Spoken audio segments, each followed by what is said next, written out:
Assalamualaikum warahmatullahi wabarakatuh. Saya Sayyidah Safir Fadilah dari Prodi Ilmu Hadis Fakultas Usuluddin dan Pemikiran Islam UIN Sunan Kalijaga, Yogyakarta. Di sini saya akan menjelaskan sedikit tentang kebijakan ekonomi Islam dalam menghadapi pandemi COVID-19. Sebagai manusia, kita telah mengetahui apa yang terjadi di dunia ini, membuat masyarakat bingung karena belum usainya virus COVID-19 ini yang terus-menerus bertambah. Seharusnya kita sebagai manusia harus tahu, paham apa yang harus kita lakukan dan apa yang harus kita hindari. Banyak dampak yang telah memengaruhi manusia karena virus COVID-19 ini. Salah satunya dalam hal ekonomi. Ekonomi adalah sesuatu hal yang penting bagi manusia karena ekonomi adalah hal yang sangat penting bagi kehidupan manusia. Untuk memenuhi kebutuhan manusia, jika ekonomi itu menurun, maka kebutuhan kita sebagai manusia tidak akan terpenuhi.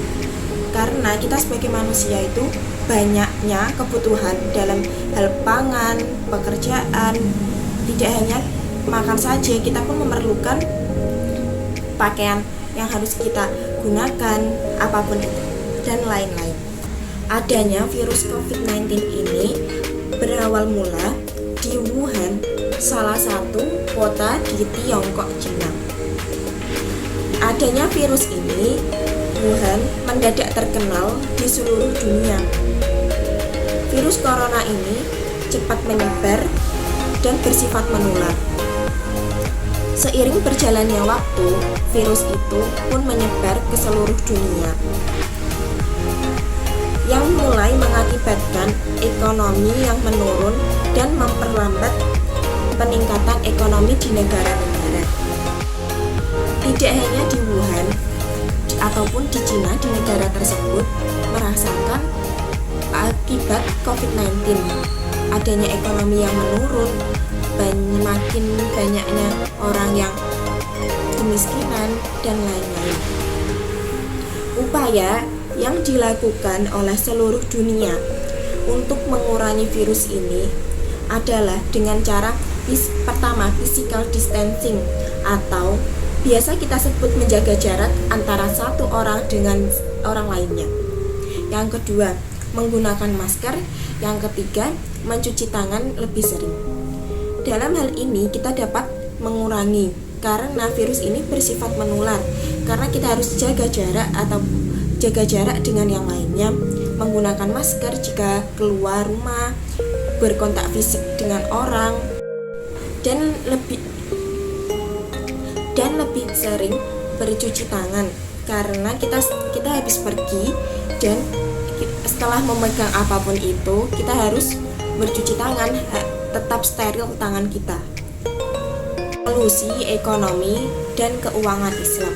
Adapun yang telah dilakukan berupaya untuk mengurangi ekonomi yang turun secara drastis. Yang pertama, penyaluran beberapa bantuan berasal dari langsung tunai ataupun dengan cara yang lain, dapat melalui sedekah, zakat, infak, sedekah yang berasal dari kelompok atau kelompok tertentu atau masyarakat. Tidak hanya pemerintah saja, melainkan dari masyarakat juga siap untuk membantu sesuai dengan kemampuan dan kondisi masing-masing. Upaya yang dilakukannya, yang pertama, menjadikan masjid sebagai pusat baitul mal, walaupun dalam masa pandemik ini tidak difungsikan, tapi masyarakat dapat membayar secara online. Perhitungan zakat dapat dikuatkan dengan mendirikannya zakat center di masjid ataupun kampus-kampus, kemudian dikelola dengan baik dan benar agar dilakukan dengan profesional dan dilakukan secara terus-menerus. penguatan uang wakaf, Badan Wakaf Indonesia atau BWI perlu bekerja sama dengan lembaga keuangan syariah agar dapat digunakan untuk membantu membangun rumah sakit, melengkapi alat pelindung diri atau disebut APD, masker, poliklinik, rumah isolasi, dan lain-lain. Manajemen keuangan harus dilakukan dengan baik dan terperinci agar dapat dilakukan dengan profesional dan dipakai secara berkelanjutan. Yang ketiga, bantuan uang usaha unggulan saat krisis. Di tengah krisisnya seperti ini, tidak sedikit sektor usaha yang masih bertahan. Usaha ini seringkali sulit bertahan karena keterbatasan permodalannya. Karena pengusaha kecil dan menengah, khususnya para pedagang di pasar, merupakan wujud ekonomi sebagian besar warga Indonesia. Oleh karena itu, pemberian modal ini dapat dijadikan sebagai sarana mengurangi dampak krisis.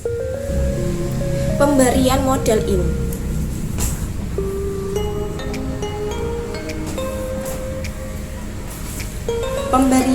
ini dapat dilakukan dengan cara seperti pemberian stimulasi tambahan, relaksasi perbankan syariah, dan penanggungan pembayaran kredit atau pembayaran selama beberapa bulan ke depan. Pemberian modal ini dari perbankan perlu didukung dan dikuatkan dengan pendamping sehingga agar dapat dipertanggungjawabkan. Yang keempat, permodalan usaha dapat dilakukan dengan pinjaman Qardul Hasan. Qardul Hasan adalah pinjaman yang tidak mengambil manfaat atau keuntungan apapun, namun tetap ditetapkannya dibayarkan kembali. Dengan cara ini dapat memulihkan perekonomian. Adapun yang dilakukan, yang pertama, membiayai usaha, di mana dananya dapat berasal dari perusahaan umum ataupun masyarakat. Yang kedua, pinjaman langsung tanpa margin baik untuk usaha maupun konsumsi yang disalurkan oleh perusahaan. Yang ketiga, membentuk Baitul Mal wa Tamwil. Yang kelima, selain dari perbankan syariah dan Qardul Hasan, sebagai dana yang dikumpulkan dapat digunakan dengan cara memperkuat UMKM, yaitu menyelamatkan kelompok UMKM yang krisis dan terancam bangkrut karena terkena dampak ekonomi dan wabah COVID-19. Yang keenam, sistem ekonomi dan keuangan syariah dapat mewujudkan kegiatan ekonomi yang produktif. Untuk itu, masyarakat perlu pemahaman untuk meningkatkan ekonomi dan keuangan syariah melalui mengadakan bantuan pendidikan ekonomi syariah bagi mahasiswa yang terkena dampak COVID-19 ini.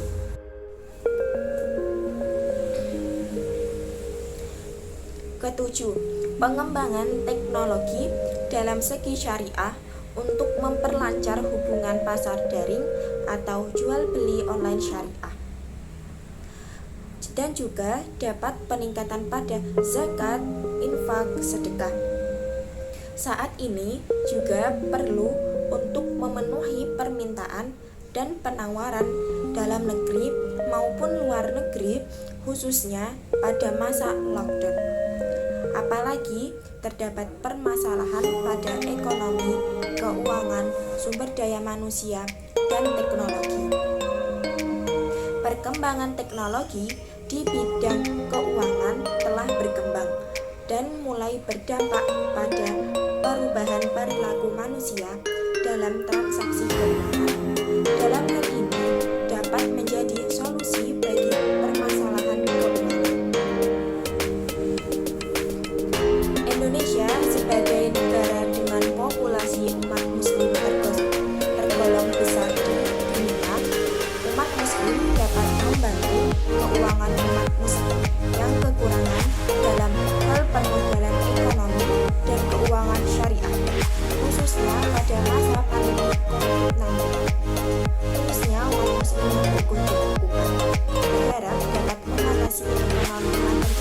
seluruh dunia